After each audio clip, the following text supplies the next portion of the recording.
இப்படி வியூக வகுப்பாளர்களை வச்சுக்கிட்டு பண கொழுப்பு அதிகமா இருந்தா இதெல்லாம் தேவைப்படும். கட்சிக்கு வியூக வகுப்பாளரை நியமித்து விட்டாலே அவர் பண கொழுப்படுத்தி போய் அலைகிறாங்க அப்படின்னு சொல்லுவது இது உண்மையிலேயே வாய்க்கொழுப்பு தான். சீமானினுடைய வாய்க்கொழுப்புக்கு தக்க பதிலடியை தாவேகா கொடுத்திருக்கிறது. விஜயே என்னை பார்த்து பயந்துட்டாங்க.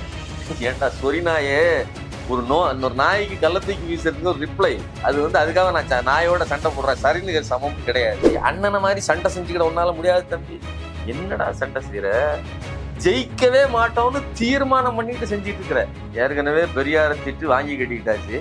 இப்ப விஜயை திட்டுறோம். நேரடியா அவங்க இப்போ விஜய்க்கு வேலை செய்து கொண்டிருக்கிறது ஞான ஆரோக்கியசாமி ஜேபக் என்ற நிறுவனத்தின் அடிப்படையில் அந்த டைட்டில் நீங்க வேலை செய்ய வைத்தவர் தான். உங்களுடைய கட்சிக்காக, நாம் தமிழருக்காக வேலை செய்தார். முதல்ல லாரியில் அடிபட்டு செத்து போவேன்னு சொன்னதும் வன்மா, இப்போ பணக்கொழுப்புன்னு சொல்வதும் வன்மா. அரண்சை நண்பர்களுக்கு வணக்கம். அரண்சை ஊடகம் சுயேட்சையாக இயங்குவதற்காகவே உருவாக்கப்பட்டது. நாம் செய்கிற வேலை உண்மையிலேயே மக்களுக்காக செய்கிறோம் என்பதை நீங்கள் நம்பினால், வாய்ப்பு இருந்தால் இந்த ரேசர் பே கியூஆர் கோடுக்குள்ளே நீங்கள் அதை ஸ்கேன் பண்ணி எங்களுக்கு உங்களால் இயன்றதை விருப்பம் இருந்தால் ஆதரவு தெரிவிக்கலாம். அரண்சை நேயர்களுக்கு வணக்கம். நான் மதன் நெறிவலகன். இன்றைய நமது சிறப்பு விருந்தினர் தோழர் சுமன் கவி அவர்கள். நிறைய விஷயங்கள் விவாதிக்க இருக்கிறோம். அவரை வரவேற்கலாம். வணக்கம் தோழர். வணக்கம். மைக்கை நீட்டினால் உளறுகிறார் சீமான் அப்படின்னு சொல்லி தாவேக்கால இருந்து அதிரடியாக ஒரு அறிக்கை வந்திருக்குது. பண கொழுப்படுத்து இருக்கிறவங்க தான் பிரசாந்த் கிஷோர் மாதிரியான ஆட்கள் எல்லாம் வியூக வகுப்பாளர்லாம் வைப்பாங்க. எனக்கெல்லாம் மூளை இருக்குது, எனக்கு தேவையே இல்லை அப்படின்னு சீமான் சொல்லியிருந்தார்.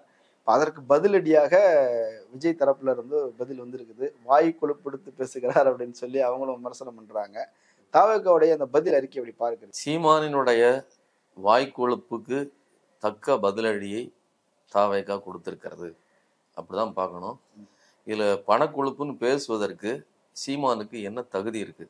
சீமான் பணமே சம்பாதிக்காதவரா அல்லது பணக்கொழுப்பு எடுத்து ஏற்கனவே ஒரு தேர்தல் வியூக வகுப்பாளரை தன்னுடைய கட்சிக்கு நியமித்துக் கொள்வது என்பது ஒரு பணக்கொழுப்பு அப்படின்னு சொன்னா 2021 இதே ஜான ஆரோக்கியசாமி, இப்போ விஜய்க்கு வேலை செய்து கொண்டிருக்கக்கூடிய ஜான ஆரோக்கியசாமி ஜேபக் என்ற நிறுவனத்தின் அடிப்படையில் அந்த டைட்டில் நீங்க வேலை செய்ய வைத்தவர் தான். உங்களுடைய கட்சிக்காக, நாம் தமிழருக்காக வேலை செய்தார். ஜேபக்ங்கிற நிறுவனம் ஜான் ஆரோக்கியசாமி. ஜான் ஆரோக்கியசாமி ஏற்கனவே ஐபேக்ல இருக்கிறாரு. ஐபேக்ல இருந்தா எல்லாருமே வந்திருக்காங்க. ஐபேக்ல இருந்து வந்துட்டு ஜான சொருவிட்டு ஜே பேக் அப்படின்னு அவரு வச்சுதான் 2021 இந்த சீமானுக்கு வேலை செய்கிறார். அப்போ இதை பற்றி பேசுவதற்கு, அதாவது ஒரு ஒரு கட்சிக்கு வியூக வகுப்பாளரை நியமித்து விட்டாலே அவர் பண கொழுப்படுத்தி போய் அலைகிறாங்க அப்படின்னு சொல்லுவதுங்கிறது இது உண்மையிலேயே வாய்க்கொழுப்பு தான் அப்படிங்கிறது என்னுடைய கருத்து. இன்னொன்னு, சீமானுக்கு இந்த விஷயத்துல மட்டும்தான் வாய்க்கொழுப்பு அப்படின்னு கிடையாது. சீமானை பொறுத்தவரையிலும் பேசுவது எல்லாமே வாய்க்கொழுப்பு தான். ஒரு நிகழ்வை வைத்து அது பணக்கொழுப்பு அப்படின்னு சொல்றாரு. நாம் என்ன சொல்றோம்? நீ பேசுறது எல்லாமே வாய்க்கொழுப்பு தான். இந்த வாய்க்கொழுப்புக்கு சரியான பதிலடி கொடுப்பதற்கு உங்ககிட்ட என்ன இருக்குது? உங்ககிட்ட ஒரு ஃபேன் பேஸ்டு ஆடியன்ஸ் இருக்காங்க. நாமெல்லாம் என்ன பண்ணா, ஒரு கருத்து சொன்னாருன்னா அந்த கருத்தியல் ரீதியா பதில் சொல்லுவோம். அப்படியே பாஞ்சி உணர்வு பூர்வமா எதிர்த்து அடிக்கிறதுக்கு கமெண்ட் போடுறதுக்குலாம் நம்மகிட்ட ஆள் கிடையாது. ஸோ இந்த ஆளுக்கு சரியான இன்னொரு ஃபேன் பேஸ்ட் வச்சு, அதாவது ஒரு ரசிகர் மன்றத்துக்கு இன்னொரு ரசிகர் மன்றம், இதை விட பெரிய ரசிகர் மன்றம். பெரிய சண்டை நடக்குது. இப்போ ட்விட்டர்லயும் ஃபேஸ்புக்லயும் பயங்கர சண்டை, மாத்தி மாத்தி திட்டிக்கிறாங்க. சரி, கருத்தியில ஏதாவது விவாதிக்கிறாங்களா அப்படின்னு பார்த்தா ஃபுல்லா மாத்தி மாத்தி. இப்போ நீங்க திமுகவை அவர் திட்டாத வார்த்தைகள் கிடையாது. பெரியாரை கூட தொடர்ந்து திட்டிட்டு இருக்காரு. கருத்தியலா அதுக்கு பதில் எதிர்வினைகள் நடந்துகிட்டு இருக்கு, பதில் சொல்லிட்டு இருக்காங்க. ஆனாலும் கூட ஒரு வீடியோ, சீமானுடைய வீடியோ வந்துச்சுன்னா கீழே போய் கமெண்ட் போடுறதுக்கு நம்ம ஆளுங்க குறைவு. ஏன்னா இதை போய் உட்காந்துட்டு இதை இப்போ செஞ்சுக்கிட்டு இருப்பானா, நம்ம அதுக்கு என்ன பதில் உண்டோ அதை வீடியோவா போடுவோம், பதில் சொல்லுவோம், ஆதாரம் என்னன்னு கேட்போம், இதையெல்லாம் செய்வோம். பெரியார் இதை சொன்னார்னு சொல்லுவோம், அதெல்லாம் வேற. ஆனா கீழே போய் நின்று கமெண்ட்ல அப்படியே உக்கிரமா சண்டை போடுறது இருக்குல்ல, அதை இந்த இளவட்டங்கள் தான் செய்வாங்க. அப்படிப்பட்ட ஒரு ஃபேன்கள் நிறைந்த, ஒரு ரசிகர்கள் கூட்டம் நிறைந்த ஒரு கட்சியாக அண்ணன் சீமானுடைய கட்சி இருந்து. நல்லா புரிஞ்சுக்கணும், திமுக களத்தில் வெற்றி பெறுகிற கட்சி. ஆனா ட்விட்டர் தளத்தில் அது அவ்வளவு, அதாவது வேலை செய்யும், ஆனா அவ்வளவு வேகமா வேலை செய்யாது. தம்பிகள் வேலை செய்வாங்க. அந்த தம்பிகளுக்கு சளைக்காமல் கூடுதலாக திருப்பி அடிக்கக்கூடிய ஆற்றல் இந்த ஒரு பெரிய படை பலம். ஆமா தாவேக்காவுக்கு இருக்கிறது. ரெண்டு ரசிகர் மன்றமும் மோதிக்கிறாங்க. ஆமா, ரெண்டு ரசிகர் மன்றம். இவ்வளவு நாள் விஜய் வந்து அஜித் ரசிகர்களோடு சண்டையிட்டு இருக்கலாம், விஜய் ரசிகர்கள் ரஜினி ரசிகர்களோடு சண்டையிட்டு இருக்கலாம். இப்போது அரசியலுக்கு வந்தாச்சு. கணக்குப்படி பாத்தீங்கன்னா இந்த மாதிரி ஒரு சில்லறை ரஜினி அஜித் அப்படின்னு ஒரு பெரிய மாஸ் ஹீரோக்களுக்கு கூட சண்டை போட்டுட்டு இருந்த அந்த ரசிகர் கூட்டம் இன்னைக்கு இந்த சில்லற பசங்களோட சண்டை போட வேண்டிய நிலைமைக்கு வந்திருக்குது. இருந்தாலும் கூட அவர்கள் வைக்கிற வாதம் சரியானது இல்லைங்க. ரொம்ப மட்டமா பேசுற மாதிரி இருக்குது. ஒண்ணு சொல்றேன் பாருங்க, ஒவ்வொரு தேர்தலிலும் கட்டுத்தொகையை இழப்பதே தேர்தல் வியூகமாக கொண்டவர் அண்ணன் சீமான் அப்படின்னு சொல்லி சொல்றாங்க. இது வந்து ஒரு ரொம்ப இலக்காரமா மட்டம் தட்டி பேசுற மாதிரி. மட்டமா அப்படின்னா அண்ணன் சீமான் அண்ணன் சீமான்னு மரியாதையா சொல்லு. அதெல்லாம் நல்லாதான் இருக்குது. அததான் சொல்றேன். மரியாதை, இந்த நபருக்கு மரியாதை தேவையா? ஒரு கட்சிக்காரர், ஒரு கட்சி தலைவர், அவரை போய் பணக்கொழுப்புன்னு நீங்க திட்டுவதற்கு உங்களுக்கு முடிகிறது. உங்களுக்கு அந்த அளவுக்கு திமிரு தெனாவட்டு இருக்குது. உங்களோட அலையன்ஸுக்கு வரல, உங்களை பேசுவதற்கு கூட அழைக்கல அப்படின்னு சொன்னோன்னு உங்களுக்கு கோவம் வந்து என்ன பேசுறீங்க? ஒண்ணு வலது பக்கம் நில்லு, இல்லை இடது பக்கம் நில்லு, சென்ட்ரல் நின்னா லாரியில அடிபட்டு செத்து போயிருவ அப்படின்னு சொல்லி ஒரு புதுசா கட்சி தொடங்கி வராருங்க. வந்தவர்கிட்ட நீங்க வாழ்த்த வேண்டாம். இந்த அரைச்சொல்ல நம்ம ஒரு பெரிய அரிஸ்ட், அதுக்கு அதாவது இப்படிப்பட்ட ஒரு சகுனம் இதெல்லாம் நாம பாக்குறது இல்ல. ஆனா கட்சி தொடங்கின புது நபர் என்ன நினைப்பாங்க? அதுலயும் தம்பி லாங் டிரைவ் எல்லாம் போயிட்டு வந்திருக்கீங்க 4 மணி நேரம். அப்படி இருந்த நபரு ஒரே அடியா நீ நடு ரோட்ல லாரியில அடிபட்டு செத்து போயிருவ. வார்த்தை பாருங்க, லாரியில. அது ஒரு உவமையாவே இருக்கட்டும், தத்துவமா நான் சொன்னேன் அப்படின்னு நீங்க சொன்னாலும் கூட, அதாவது இடது பக்கம் நில், வலது பக்கம் நில், வலதுசாரியாக இரு அல்லது இடதுசாரியாக இரு, மையம்னு நின்னா நீ லாரியில் அடிபட்டுருவேன்னு சொல்லி நான் தத்துவமாக சொன்னேன்னு இந்த நபர் விளக்கம் கொடுத்தாலும், லாரியில அடிபட்டு செத்துருவடா நீ, இது எப்படி இருக்கு? இதை விடலாம் மோசமா விஜய் சொல்லிட்டாப்ல. விஜய் சொல்லுவது இழக்கிறீங்கிறது அது உண்மைதானே. இப்ப இவர் சொல்றது ஒரு வன்மம். அதாவது சீமான் சொல்லுவது முதல்ல லாரியில அடிபட்டு செத்து போவேன்னு சொன்னதும் வன்மம், இப்போ பணக்கொழுப்புன்னு சொல்வதும் வன்போம். விஜய் தரப்பில் இருந்து வந்த அறிக்கை, இந்த அறிக்கை விஜய் மட்டுமே சிந்திச்சு எழுதினாருன்னு நான் நம்புறதுக்கு இல்லை. விஜய்க்கு இன்னும் பக்குவமா அடுத்த கட்டம் வரணும். ஆனா விஜய்கிட்ட இருந்து வந்த அறிக்கையில் சொல்லப்பட்டிருக்கிற அந்த வரி ரொம்ப முக்கியமானது. நீங்க கட்டுத்தொகை இழப்பதையே ஒரு லட்சியமாக வைத்திருக்கிறீர்கள். ஜெயிக்கிறது தானங்க தேர்தல். 10 தோல்வி பழனிசாமின்னு ஒரு டைட்டில் பழனிசாமி. இது வரைக்கும் 15 வருஷமா நான் சண்டை செய்யறேன் தம்பி உனக்காக. யாரு? விஜய் வர்றதுக்கு முன்னாடி அண்ணனை மாதிரி சண்டை செஞ்சுக்கிட உன்னால முடியாது தம்பி. என்னடா சண்டை செய்யற? ஜெயிக்கவே மாட்டோம்னு தீர்மானம் பண்ணிட்டு செஞ்சிட்டு இருக்கிற. இன்னும் அவர்கள் தெளிவா சொல்றாங்க, இந்த வாய்ஜாலத்தை கண்டு மயங்கி நிறைய பேர் வென்றால் மகிழ்ச்சி தோற்றால் பயிற்சின்னு சொல்லி எத்தனை வருடங்களாக இந்த நம்பி இருக்கக்கூடிய தம்பிகளை பயிற்சி அளிச்சுக்கிட்டே இருப்ப. இதுதான் ரொம்ப முக்கியமானது. அப்போ நீ தோக்குறங்கிறது, நீ திட்டம் போட்டு தோக்குற, இவர்களை திட்டம் போட்டு இப்படி காக்க வச்சுக்கிட்டு இருக்கிற. அப்போ இங்க இப்படி மேட்ச் பண்ணி பாருங்க. ஒரு காலத்திலும் நான் ஆட்சி அமைக்க போறதில்ல, எனக்கு இப்படி குலைப்பது மட்டும்தான் என் எஜமானர்கள் இட்ட பணி, இதற்கு எனக்கு பேமெண்ட் கிடைக்கும் அப்படிங்கிற இடத்துல இருந்துதான் அவர் செய்கிறார். திறன் நிதி வாங்குவதை வழக்கமாக கொண்டுள்ள சீமானுக்கு திறமையானவர்கள் ஆலோசனைகளை பெறுவது தவறாக தெரிவது ஆச்சரியம் இல்லை. ஒண்ணு திறன் நிதியில ஒரு அற, நீ அடுத்தவங்க ஆசை எச்சி பொறுக்கி தின்னுட்டு இருக்கிற திறன் நிதி திருடன் நீ அப்படின்னு நாம சொல்றோம். அவர் மென்மையா விஜய்க்கே உரிய, நான் உண்மை சொல்றேன், ஒரு கட்சி தலைவருக்குரிய மென்மையோடு அந்த தகுதியோட பேசுறார். விஜய் தம்பிகள் எப்படி பேசுவாங்கிறத நாம எதிர்பார்க்க முடியாது. மற்றவங்க பேசலாம், திறன் நிதி திருடன் அதுன்னு சொல்லலாம். ஆனால் ஒரு கட்சியின் தலைவர் அப்படி சொல்ல முடியுமா அப்படின்னு ஒன்று இருக்குல்ல. ஏன் கேட்கறேன் அப்படின்னா, ஒரு கட்சி அவர் பெரிய பணக்கார பின்னணியிலிருந்து வரல. ஒரு கட்சியை நடத்துறதுக்கு பிறர்கிட்ட இருந்து நிதியை பெற்று தான் நன்கொடைன்னு சொல்லுவாங்க, ஒரு திரள் நிதி அப்படின்னு சொல்றாரு. அதை போய் நம்ம மட்டம் தட்டணும்னு அவசியம் இல்லைல்ல. ஒண்ணு ஜெயிக்கிறது இல்லை, ஜெயிக்கிறது என்னோட இலக்கே இல்லை, திரள் நிதி வசூலிப்பதை மட்டுமே என்னுடைய இலக்குன்னு வச்சிருக்கிறேன். இதன் மூலமாகவே பல லட்சம் கோடிகள், பல 100 கோடிகளை நான் சம்பாதிச்சு வச்சிருக்கிறேன். 2 லட்சம் ரூபாங்க ஈசிஆர்ல நான் வாடகை கொடுத்து வாழ்வதற்கு நம்மளால முடியுமா? கூட 1 லட்ச ரூபா இருந்தா லீஸுக்கு போயிடலாம், கூட 4 லட்ச ரூபா இருந்தா வீடே வாங்கிடலாம். இதான் நிலைமை இன்னைக்கு இருக்கு. நம்ம வாழ்க்கை அப்படித்தான் இருக்குது. ஆனா 2 லட்சம் ரூபாய்க்கு நான் மாசம் வாடகைக்கு இருப்பேன்னு ஒரு ஆள் இருக்காருனா, ஏன் இருக்கீங்க அப்படின்னு கேட்டா, என்னுடைய குருவிக்கு இங்க 2 பஞ்சவர்ண கிளி இருக்கு. எது? ஆஸ்திரேலியன் பஞ்சவர்ண கிளி. உன் வீட்டுல இருக்கிற கிளி, பஞ்சவர்ண கிளி, எல்லாமே வெளிநாட்டுல இருந்து வந்து, எல்லா வெளிநாட்டு பொருள். நாயில இருந்து எல்லாமே வெளிநாட்டுல இருந்து வந்து. ஆமா, பேசுறது தமிழ். கேட்டா அது வந்து தமிழ் இதுன்னு நீ பேசுவேன். நான் உன்ட நாயில இருந்து இந்த நாய்க்காகவும் இதுக்காகவும் நான் 2 லட்சம் ரூபாய்க்கு வாடகை கொடுத்து இருக்கேன் அப்படின்னு சொல்றது எந்த அளவுக்கு? அப்ப திரள்நிதி எந்த அளவுக்கு பெருக்கெடுத்து கொட்டுச்சுன்னா இதெல்லாம் செய்ய முடியும். இந்த சொகுசுல தான் நீ பேசுற. அதனாலதான் அவர் சொல்றாப்புல அந்த அறிக்கையில இன்னொரு வரி, சட்டமன்றத்தில் போய் இருந்து பேசுவதற்கு நான் என் கட்சி நடத்துறோம், நீ பட்டிமன்றம் பேசிட்டு இருக்கிற, நீ ஓரமா போ, நீ என்னடா கோமாளி, வண்டியில ஏறாத, நீ எல்லாம் ஒரு கட்சி தலைவர் கிடையாது, நீ எல்லாம் ஒரு ஆளே கிடையாது, நீ வெறும் பேச்சாளர் தான், அதை தாண்டி வாண்ட ஒண்ணுமே இல்லைன்ற மாதிரி. இத இன்னொரு இடத்துல அப்படி ஒப்பிட்டு பாருங்க. முதல் மீட்டிங்க போட்டு விக்கிரவாண்டியில பேசினப்ப விஜய் என்ன சொன்னாரு? நான் கத்தி கத்தி பேசி வெறும் நேரத்தை போக்கி ஜிகனா வேலை காட்டுவதற்கு நான் வரல, நான் அரசியல் பண்ண வந்திருக்கேன். விஜய் அரசியல் பண்ணுகிற அரசியல் என்ன, அது எப்படி போகுதுன்னு நாம விமர்சிச்சுட்டு இருக்கோம், அது வேற. ஆனா அவர் சொல்லுறதுல ஒரு உண்மை இருக்குது. வெறுமனே கத்திக்கிட்டு சண்டை போட்டுக்கிட்டு ஏமாத்திக்கிட்டு ஊரை ஏமாத்திக்கிட்டு நான் இருக்க போவதில்லை, இந்த திரள்நிதி திருடனை போல் நான் வாழப் போவதில்லை, பேசுறதே புரட்சின்னு நினைக்கக்கூடிய இந்த திருட்டுத்தனத்தை வச்சு ஏமாத்துறதுக்கு நான் தயார் இல்லை அப்படின்னு சொல்லியிருக்கிறாப்புல. சோ சொல்லப்பட்ட எல்லா வாக்கியங்களும் எந்த இடத்துலயாவது சீமானுக்கு பொருந்தலைன்னு சொல்லுங்க, அது தப்புன்னு சொல்லலாம். விஜய் அவற்றிருந்து வந்த அறிக்கையில் சொன்னது எல்லாமே ஃபேக்ட்ஸ். ஃபேக்ட்ஸ்ங்கிறது ட்ரூத் கிடையாது, நாம வாயில சொல்றது கிடையாது.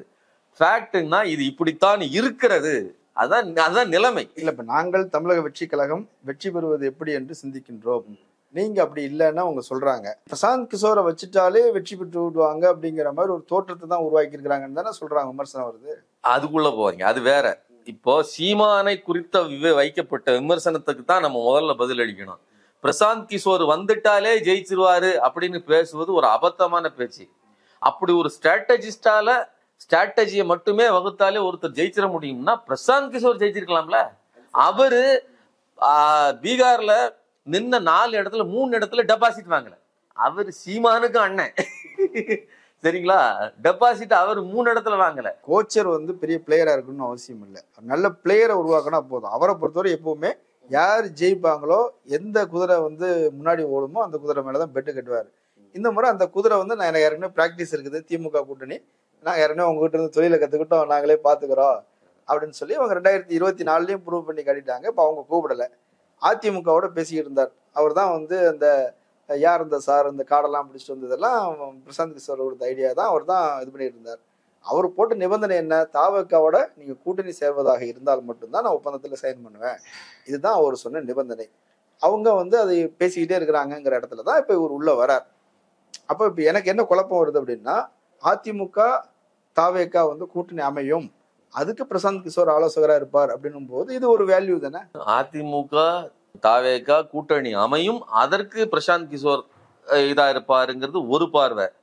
பிரசாந்த் கிஷோருக்கு என்ன இருக்கு அப்படின்னா, அவருக்கு ஒரு கிரெடிபிலிட்டி இருக்கு, அதாவது தனக்குன்னு ஒரு அடையாளம் இருக்குது.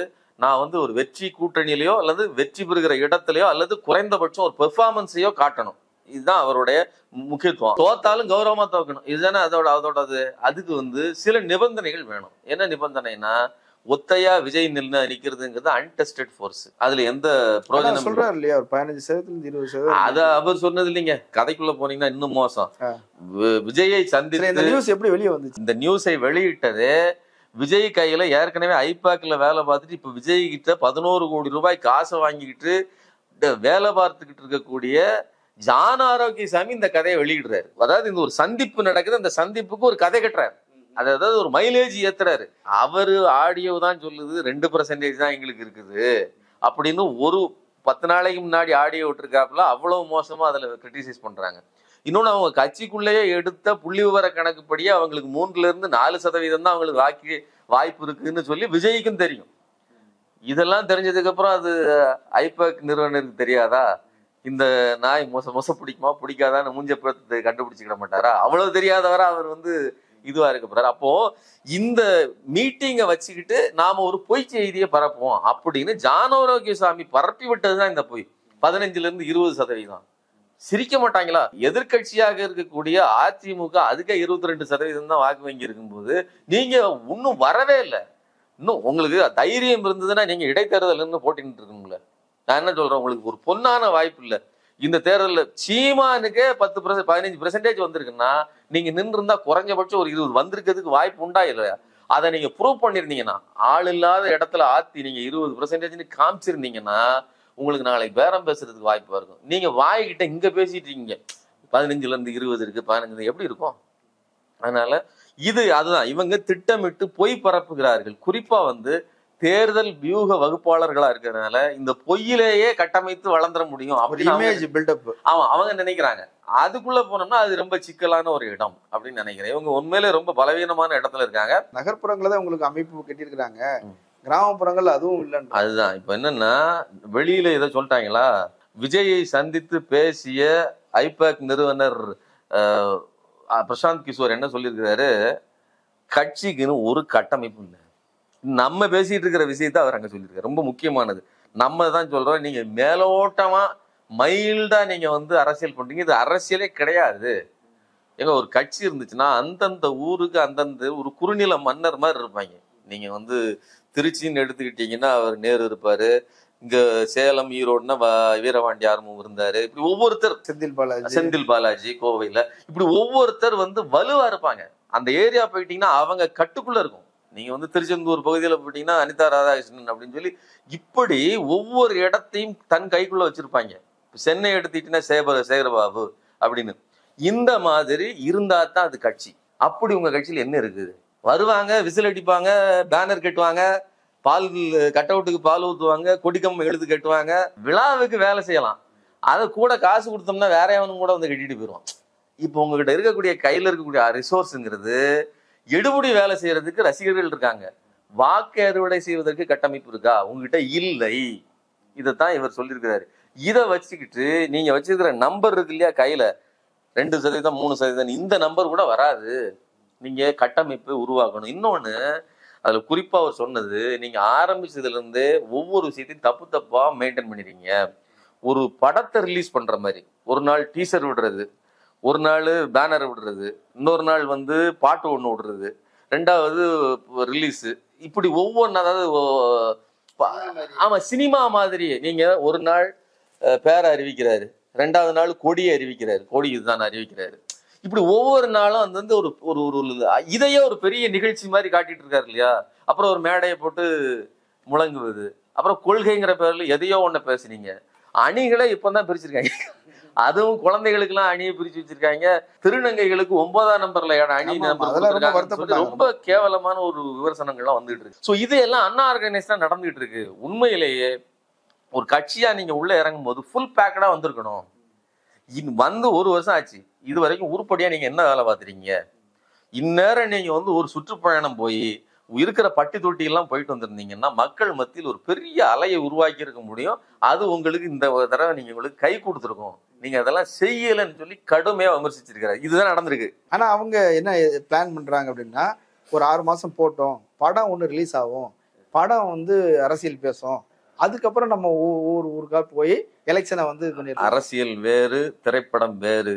திரைப்படமா தான் நீங்க அரசியல் நடத்திக்கிட்டு இருக்கீங்கன்னு நாம சொல்லல, வேற யாரும் சொல்லல, எதிராளிகள் காழ்ப்புணர்ச்சியில சொல்லல.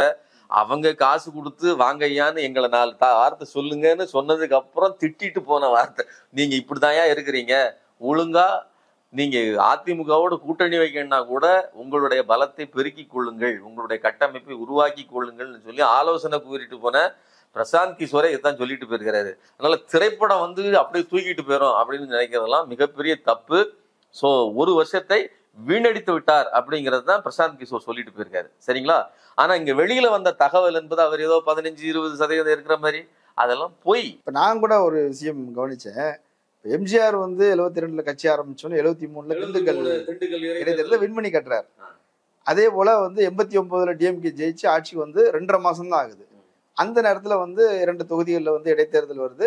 ஜெயலலிதா அதிமுக அப்பதான் இணைக்கப்பட்டு அது இணைக்க கூட இல்லை, அப்பதான் ஜெயலலிதா தான் எதிர்கட்சி தலைவர்னு ப்ரூவ் பண்ணியிருக்கிறாங்க. அப்போ 2 தொகுதியில அவங்க ஜெயலலிதா அணி வின் பண்ணுது, கட்சியே அவங்க பக்கம் வந்துருது, அவங்க நம்பகமான தலைவர்னு ஏற்கிறாங்க. வாய்ப்புகளை பயன்படுத்தணுங்க.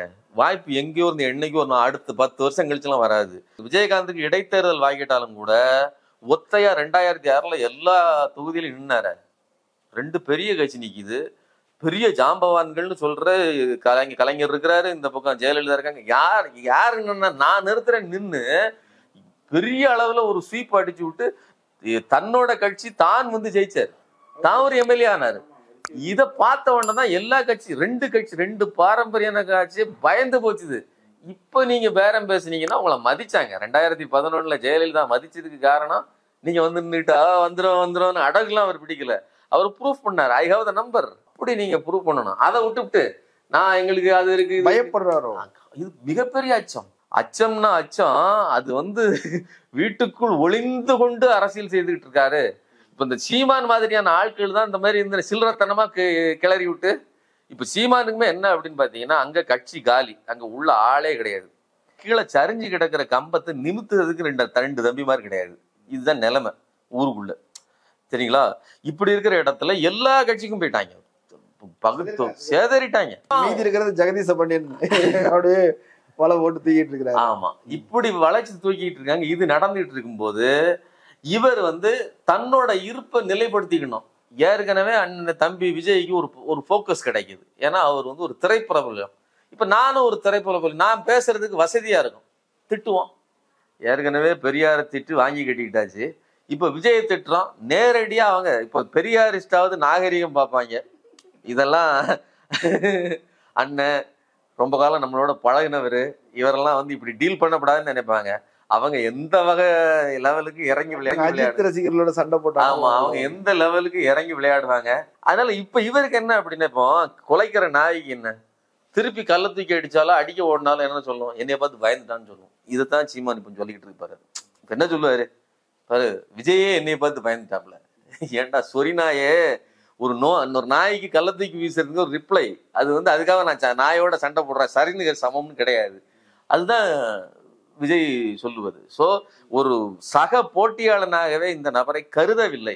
உனக்கு வேலையே வந்து பட்டிமன்றம் நடத்துறது தானே தவிர எங்களை மாதிரி சட்டமன்றத்தை போய் உட்கார்றது உன்னோட இலக்கு கிடையாதுன்னு சொல்லியிருக்காரு. இப்போ சமீபத்துல வந்து இந்தியா டுடே பத்திரிகையும் சி ஓட்டர் அவங்க வந்து இந்த மாதிரி சர்வே எல்லாம் எடுக்கக்கூடியவங்க தேர்தல் நேரங்கள்ல அவங்களுடைய சர்வே வந்திருக்குது. மூட் ஆஃப் தி நேஷன் அப்படின்னு சொல்லி ஒன்று எடுத்திருக்கிறாங்க. அதுல தமிழ்நாட்டுடைய மக்கள் மனநிலை என்ன அப்படின்னு பார்க்கும்போது திமுகவுக்கு 5% வாக்குகள் வந்து அதிகரிக்கிறது. 47% 52% வராங்க.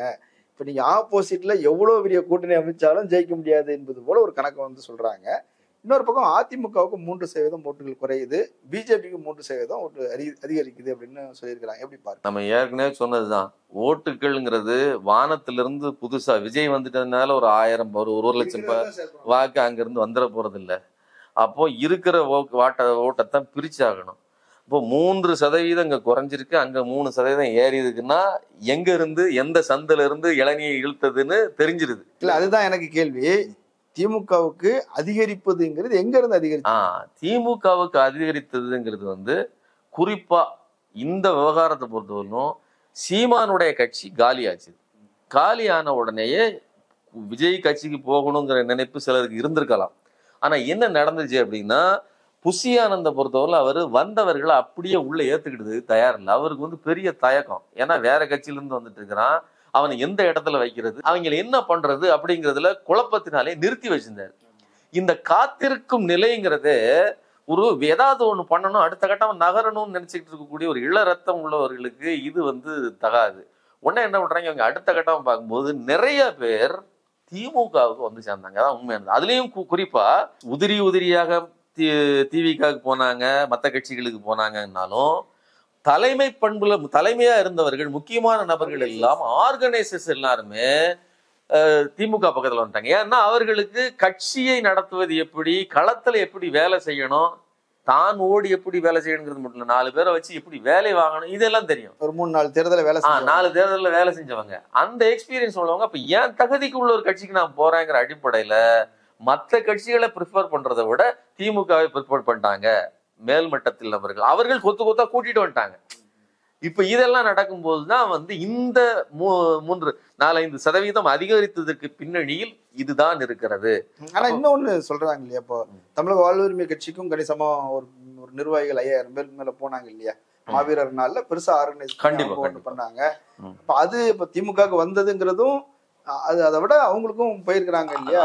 நான் தமிழக வாழ்வு உரிமை கட்சிக்கு போனாலும் திமுகவுக்கு வந்தாலும் ஒண்ணுதானே தான் இருக்கிறாங்க. ஆமா, எல்லாம் சிஸ்டர் கன்சர்ன் மாதிரி தானே, ஒன்றுக்குள்ள ஒன்றுதான். இன்னொன்னு, இப்போ பிரபாகரன் அவர்களையும் பெரியார் எல்லாத்தையும் சேர்த்து ஒரு கண்ணோட்டம் உள்ளவர்களுக்கு தமிழக வாழ்வு உரிமை கட்சி உங்களுக்கு வசதியா இருக்கும். நீங்க பெரியாரை இவர் இழுத்து பேசுகிறார், பெரியாரை பின்பற்றுகிறோம், எங்களுக்கு பிரபாகரனும் முக்கியமான நபர்னு சொல்லும் போது அவர்களுக்கு அந்த ஏற்கனவே அந்த சித்தாந்தத்தில் நெருக்கமாக இருக்கிறவர் தமிழக வாழ்வு உரிமை கட்சியை சேர்ந்த வேல்முருகன் அவர்கள். அதனால அந்த கட்சிக்கு போனதில் அது உண்மைதான். ஆனா கூட்டி கழிச்சு பாத்தீங்கன்னா அது ஒரே கூட்டணி, ஒரே அமைப்பு மாதிரி தான். அதனால அதுவும் சேர்த்துத்தான் இங்கே கணக்கிடப்படுகிறது. ஒண்ணு. இன்னொன்னு, அதிமுகவுல காலியானது எல்லாமே அப்படியே பாஜகவுக்கு போயிடுச்சுன்னு சொல்ல முடியாது. அதிமுகவிலிருந்து பல பேர் திமுக பக்கம் வந்திருக்காங்க. அது ரொம்ப முக்கியமானது. ஏன்னா ஈரோடு இடைத்தேர்தலில் கூட அதிமுக ஓட்டு அப்படியே 74% ஒரு கட்சி வாங்குதுன்னா அதுக்கு முந்தின எலெக்ஷன்ல 60%, அதுக்கு முந்தின எலெக்ஷன்ல 43%, 44ல இருந்து 60, 15, 20, 15% அதிகம். அதை விட ஒரு 15% அதிகம்னா 30% வாக்குகள் எங்க இருந்து, வானத்துல இருந்தா வருது.